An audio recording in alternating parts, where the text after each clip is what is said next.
Konflik dalam pengambilan keputusan. Konflik pengambilan keputusan adalah situasi di mana individu atau kelompok memiliki pandangan dan tujuan yang berbeda dalam proses pengambilan keputusan. Konflik ini sering muncul akibat perbedaan nilai, kurangnya komunikasi, atau kepemimpinan yang tidak efektif. Baik, selanjutnya jenis-jenis konflik itu ada 4. Yang pertama ada interpersonal, yakni konflik antar individu. Nah, yang kedua ada intragroup, yang mana dalam kelompok yang sama dapat berupa konflik substansif, perbedaan pendapat, atau efektif emosi. Yang ketiga ada antargrup, antara 2 atau lebih kelompok, biasanya terkait dengan persaingan untuk sumber daya. Dan yang terakhir ada konflik organisasi, yang mana melibatkan 2 organisasi atau lebih, seringkali karena perbedaan tujuan atau budaya kerja. Selanjutnya, penyebab terjadinya konflik dalam pengambilan keputusan.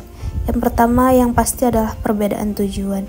Setiap individu atau kelompok mungkin memiliki tujuan yang berbeda. Dan yang kedua ada komunikasi yang buruk. Kurangnya komunikasi yang efektif dapat memicu kesalahpahaman dan meningkatkan ketegangan. Yang ketiga ada keterbatasan sumber daya. Yang keempat ada persepsi yang berbeda, yang mana perbedaan persepsi atau pandangan tentang masalah dan solusi dapat memicu sebuah perdebatan. Dalam sebuah konflik dalam pengambilan keputusan memiliki dampak negatif dan positif. Yang mana dampak negatif, konflik yang tidak dikelola dengan baik dapat menghambat proses pengambilan keputusan. Dampak positif, konflik yang dikelola dengan baik dapat mendorong kreativitas, inovasi, dan pengambilan keputusan yang lebih komprehensif. Yang ketiga ada tantangan utama, mengelola konflik agar memberikan dampak positif bagi organisasi merupakan tantangan utama bagi para pemimpin. Yang terakhir, peran penting pemimpin. Pemimpin yang efektif dapat mengubah konflik menjadi peluang untuk meningkatkan kinerja organisasi. Dan keempat ini merupakan dampak konflik dalam pengambilan keputusan. Dalam sebuah konflik pengambilan keputusan, tentunya kita memiliki beberapa strategi. Nah, di sini ada 5 cakupan strategi mengelola konflik pengambilan keputusan. Yang pertama adalah visi bersama, membangun pemahaman bersama tentang tujuan dan arah organisasi, yang mana dengan visi bersama kita dapat mengelola konflik pengambilan keputusan yang lebih baik. Yang kedua ada saling menghargai, menciptakan lingkungan di mana setiap individu merasa dihargai dan dihormati. Yang ketiga ada kerja tim yang efektif, mendorong kerjasama tim yang kuat dan saling mendukung. Yang keempat adalah kepemimpinan yang fasilitatif, pemimpin yang mampu memfasilitasi proses pengambilan keputusan yang kolaboratif.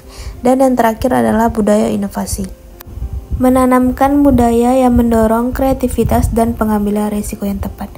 Nah, dari 5 cakupan strategi mengelola konflik pengambilan keputusan ini, diharapkan kita dapat mengambil keputusan itu sesuatu dengan baik dan dengan bijak.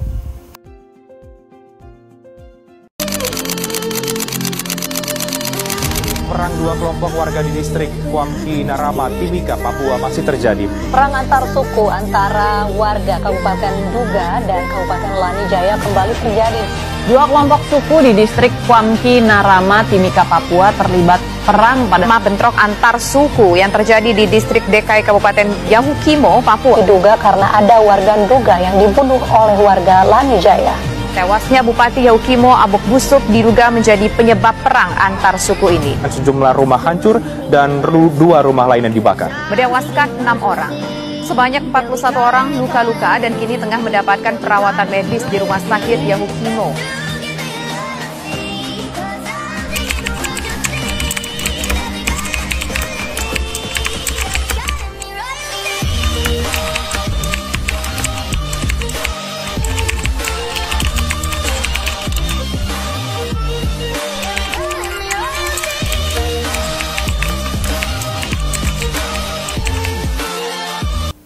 Setiap hari puluhan bahkan ratusan kita membuat sebuah keputusan di dalam hidup kita, yang mana sebuah keputusan ini sangat mempengaruhi hidup kita. Pengambilan keputusan atau decision making merupakan sebuah proses yang mana pengambilan keputusan ini merupakan sebuah pemecahan masalah ataupun problem solving. Nah, dari contoh video sebelumnya merupakan contoh video di mana konflik antar organisasi yang mana suku A dan suku B saling bertentangan. Nah, apabila kita salah dalam pengambilan keputusan, ini akan berdampak dan akan terjadinya sebuah konflik. Dan ini sangat merugikan kita maupun pihak-pihak yang terkait. Oleh karena itu, kita jangan sampai salah dalam mengambil sebuah keputusan. Oke teman-teman, terima kasih sudah menonton videonya.